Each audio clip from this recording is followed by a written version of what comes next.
नाज़रीन चयो वेंदो आहे त मौसीक़ी रूह जी ग़िज़ा आहे।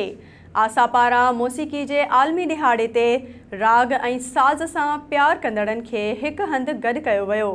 सिंध म्यूज़ियम जे मुमताज़ मिर्ज़ा ऑडिटोरियम में थियल शानदार महफ़िल में सियासी समाजी अॻवाननि, रागिन ऐं फ़नकारनि समेत आयल अहम शख़्सियतुनि SS न्यूज़ वेब चैनल सां वीचार कुछ हिन रीत वंडिया आहिनि।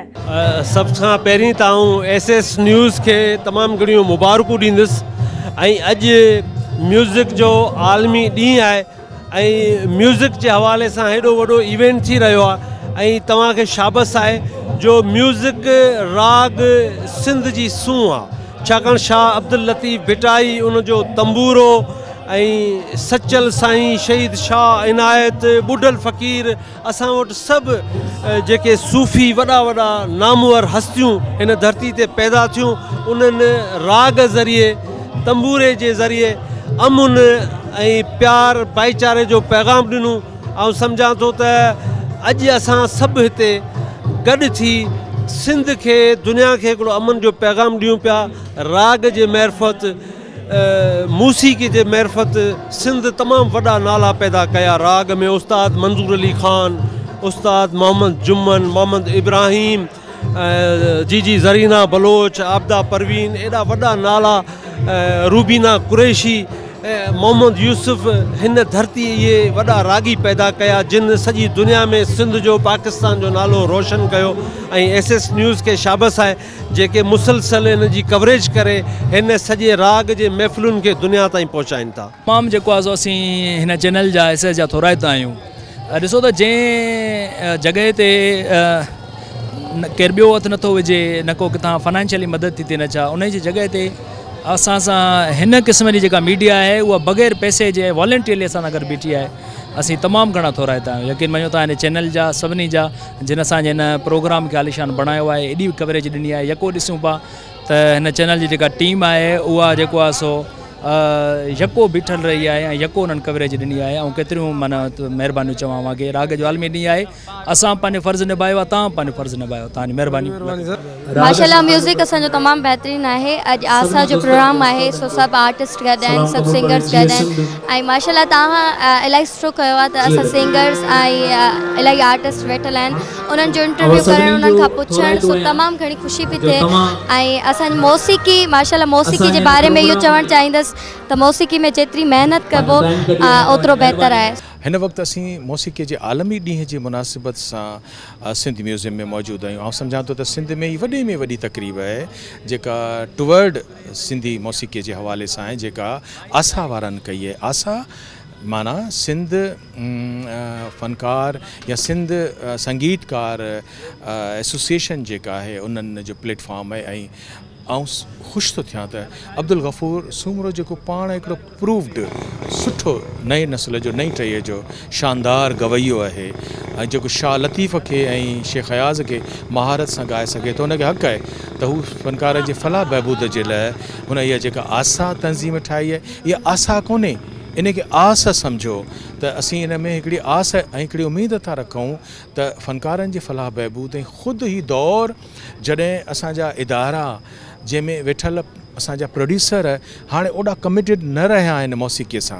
जी हा, ऐं पाण रेडियो जो म्यूज़िक जो प्रोड्यूसर रहियो आहियां, पर जॾहिं अॻिते जी मुस्तक़बिल ते नज़र थो विझां त मूंखे रेडियो पाकिस्तान में यानी सिंध जे रेडियो स्टेशन्स में पाकिस्तान टेलीविज़न कराची सेंटर में मूंखे को बि अहिड़ो म्यूज़िक बेस्ड प्रोड्यूसर नथो नज़र अचे जेको ग़ुलाम सिंध शेख, ख़्वाजा इमदाद अली, MB अंसारी, शौकत ख़ासकेली, मुख्तियार मलिक, जहांगीर कुरैशी, अनवर बलोच या ग़ुलाम सिंध शेख इन्हनि खे को रिप्लेस करे, छो त उहे मौसीक़ी जा मुहाफ़िज़ हुया।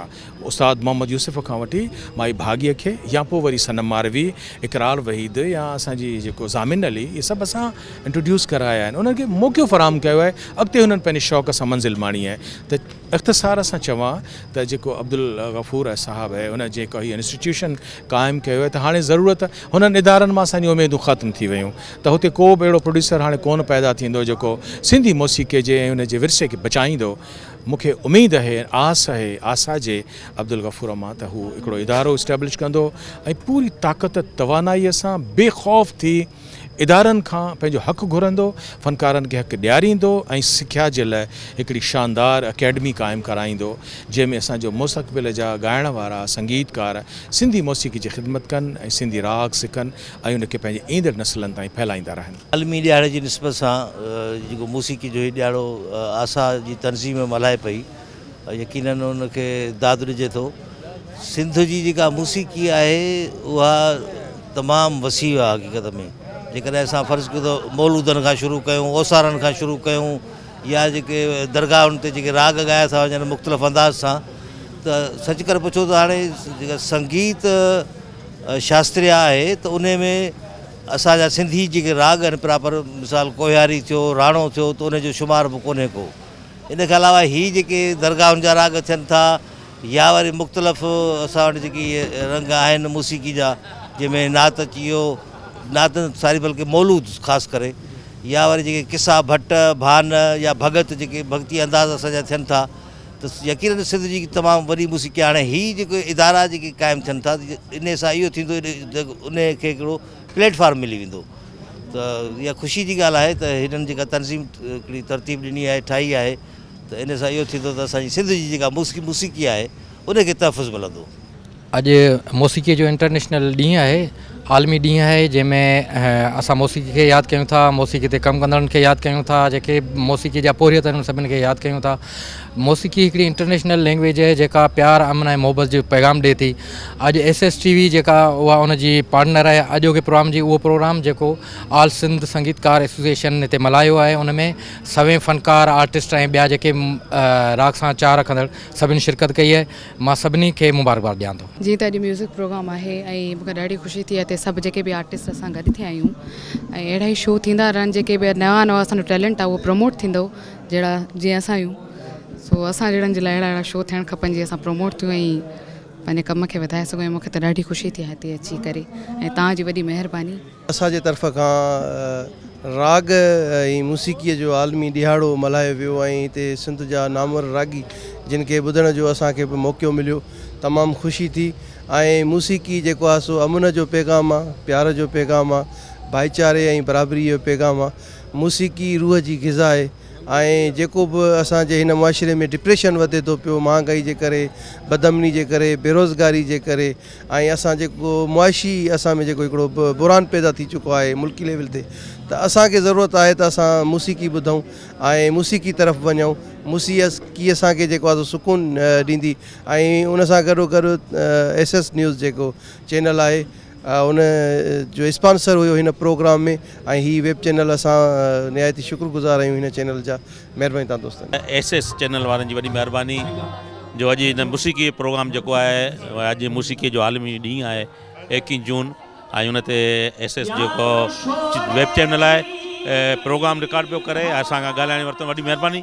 दोस्तो ये मौसीक़ी जेकी आहे न, जो चयो वियो आहे त रूह जी ग़िज़ा आहे।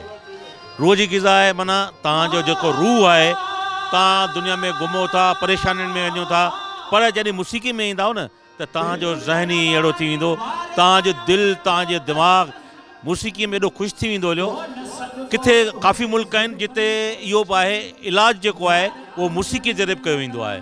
अहिड़ा काफ़ी मुल्क आहिनि जो मौसीक़ी हिकिड़ी इन करे त उनखे रूह जो ग़िज़ा कई वई आहे, चई वई आहे त मौसीक़ी ॿुधो त तव्हां ख़ुशि थींदा।